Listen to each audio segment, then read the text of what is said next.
Today is fuel filter day, so we're just gonna get right into it and see if we can get this car started. So if you didn't know, the fuel filter is right in the middle. I don't know if you can see it, but it's that little silver piece back there. So what we're gonna do is we're gonna remove this screw here and that screw here, and then we will be able to pull the fuel filter out. And we have two clips on either side. This is one of the clips and the other one is back up in here. So we just gotta take this piece out and be able to access the filter underneath.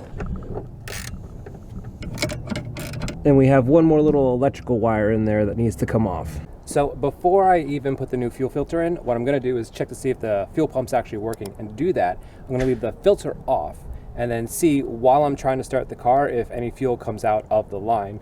If it doesn't, that means that I also have to replace the pump with an actual new pump instead of a new used pump. So it looks like I'm not actually getting any fuel to the filter, which means the pump needs to be replaced, which means I gotta go through that whole process all over again.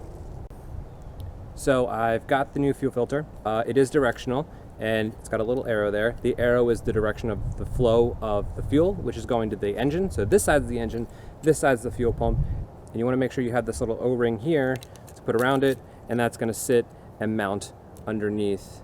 If you are looking for the fuel filter and you don't know which one it is, it says it right on the filter. More than likely it's going to be this model, especially if you're up to the O2 models. Okay, so we got it up there. We got that little O-ring in. Now we have to plug this back in. There, perfect. Then this one down here.